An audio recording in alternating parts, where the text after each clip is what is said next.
Programme में एक बार फिर खुशामदीद। अभी भी मतलब आप समझते हैं कि मुज़ाकरात का एक रास्ता है और मुज़ाकरात अभी भी आप समझते हैं कि हो सकते हैं कलअदम तंजीम के साथ ताकि आगे बढ़ा जा सके, आपकी ये राय?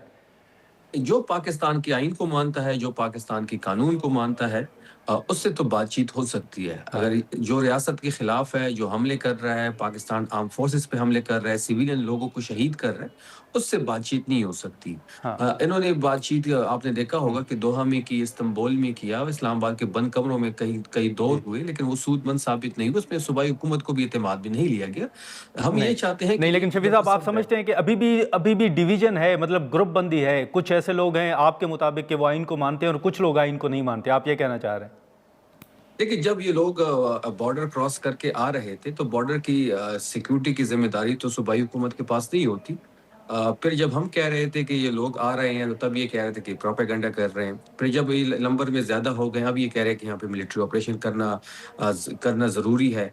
तो अब ये तमाम तर चीज़ों को देखना ठीक है। पड़ेगा, हमें अपनी स्ट्रैटेजी को रिवाइज़ करना पड़ेगा। हम ये चाहते हैं कि सूबाई हुकूमत भी बैठे, वफाकी हुकूमत भी बैठे, सिक्योरिटी एजेंसीज़ भी बैठे, फेडरल गवर्नमेंट के साथ-साथ एस्टेब्लिशमेंट भी बैठे और एक नेशनल पॉलिसी बनाते हैं, टीयूआर सेट करते हैं इनके खिलाफ और एक ही दफ़ा में दहशतगर्दी जैसे नासूर से छुटकारा हासिल करना चाहिए। इस तरह नहीं हो सकता कि एक आता है, वो ऑपरेशन करता है, दूसरा इनको आबाद करता है, तीसरा फिर ऑपरेशन करता है। क्या खैबर पख्तूनख्वा के नसीब में ऑपरेशन और जिस तरीके से नीचे लोगों को घरों को ज़बरदस्ती जो जबरी इनखला हो रहा है, क्या खैबर पख्तूनख्वा के नसीब में ये लिख दिया गया है? क्या हम हमेशा ऑपरेशन ही देखेंगे?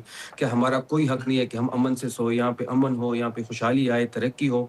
3.5 साल जो इमरान खान साहब की हुकूमत थी, उस टाइम पे ना कोई ड्रोन हमला था, ना कोई दहशतगर्दी थी। वहीं 3.5 साल खैबर हम्म। पख्तूनख्वा के पुरअमन तरीन 3.5 साल थे। लेकिन हमें अपनी स्ट्रैटेजीज़ पर, अपनी पॉलिसीज़ पर नज़रसानी करनी पड़ेगी। अच्छा शफी साहब, एक चीज़ जो कि कराची के अंदर गुल प्लाज़ा का एक अफसोसनाक वाक़या पेश आया, उसके बाद आपने मुख्तलिफ बयानात देखे होंगे, नए सूबे बनाने के हवाले से भी बयानात सामने आ रहे हैं और MQM के भी कुछ अहम बयानात सामने आ रहे हैं। 18वीं तरमीम को ख़त्म करने और उसमें मज़ीद तरमीम के कुछ तजावीज़ भी सामने आ रही हैं। ये नए सूबों के हवाले से या 18वीं तरमीम के हवाले से खैबर पख्तूनख्वा हुकूमत का क्या मौक़िफ़ है सर?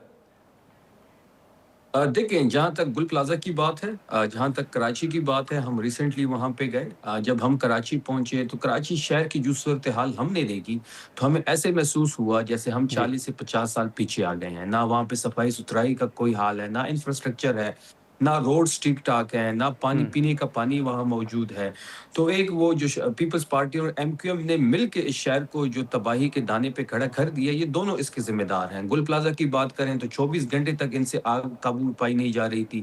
फिर जब आग ख़त्म हुई, खुद ब हुँ। खुद जब वो आग ख़त्म हो गई, उसके बाद अभी भी लोग लापता हैं। तो ये सिंध की हुकूमत की एक बहुत बड़ी हुँ। नाकामी है। और ये नाकामी, ये मसला एक और है नादिर साहब, कि सिर्फ गुल प्लाज़ा की बात नहीं है, इससे पहले भी जी। कई हादसात हुए। अब गुल प्लाज़ा का हादसा हुआ, ये 4 दिन 5 दिन मीडिया में हाईलाइट होगा, फिर अल्लाह खैर सल्ला हो जाएगा। सिंध हुकूमत जो हुँ। है वो सिर्फ अपनी हाँ। करप्शन के लिए, सिंध हुकूमत और MQM जो है वो अपने इक़्तिदार के लिए दोनों लड़ रहे हैं। इनके जो मसले हैं, जो नहीं, अवामी लेकिन मसले हैं, शफी उन साहब, पे अब इन मामलात के बाद जो नए सूबे बनाने के हवाले से बात हो रही है और आपके भी NFC के हवाले से तहफ़्फ़ुज़ात हैं, जो 18वीं तरमीम में 18वीं तरमीम को ख़त्म करने या उसमें मज़ीद अमेंडमेंट्स लाने की बात हो रही है, उस पर खैबर पख्तूनख्वा हुकूमत क्या मौक़िफ़ रखती है? आप समझते हैं कि वाक़ई 18वीं तरमीम ख़त्म की जाए या नए सूबे बनाए जाएँ? देखिए, 18वीं तरमीम के रोल बैक करने से एक जो छोटी सूबे हैं वो बड़े इफ़ेक्ट होंगे। छोटे सूबे को जो एक फ़ाइनेंशियल एक ओके। पोर्शन मिलता है, जिस तरीके से उनको हिस्सा जी। मिलता है फ़ाइनेंशियल तौर पे, वो एक दफ़ा फिर छोटे सूबे जो हैं वो नज़रअंदाज़ हो जाएँगे। मेरा अगर ज़ाती ख़्याल मुझसे पूछे या मुझसे ज़ाती राय पूछे, तो 18वीं तरमीम को रोल बैक करने की ज़रूरत नहीं है। लेकिन अगर मुक़्तदरा चाहती है कि ठीक है। 18वीं तरमीम रोल बैक हो, तो ना इसको पीपल्स पार्टी रोक पाएगी और ना ही मुस्लिम लीग नून रोक पाएगी, क्योंकि ये डंडे के नीचे दोनों एक हैं। वही फर्माबरदार बच्चे हैं। जैसे 26वीं 27वीं तरमीम में चीज़ें हुई, वैसे ही अगर 18वीं तरमीम को 28वीं तरमीम में रोल बैक करना चाहें, तो वो कर लेंगे और बड़े लाइन में खड़े होके करेंगे। अच्छा, चलें ठीक है। शफ़ी साहब, बहुत वक़्त निकालने का। नाज़रीन, शफ़ीउल्लाह जान साहब की गुफ्तगू आपने सुनी, PTI के मुज़ाकरात और जो गुल प्लाज़ा के बाद 18वीं तरमीम को ख़त्म करने और नए सूबे बनाने के हवाले से मुख्तलिफ़ बयानात सामने आ रहे हैं, तजावीज़ सामने आ रही हैं, उस पर हमने गुफ्तगू की। अब देखें कि जो कल जॉइंट सिटिंग होने जा रही है, उसमें पाकिस्तान पीपल्स पार्टी के कुछ बिल्स पर, कुछ कवानीन पर तहफ़्फ़ुज़ात हैं, उनको किस तरह दूर किया जाता है। आज के प्रोग्राम में इतना ही। इजाज़त दीजिए। अल्लाह हाफ़िज़।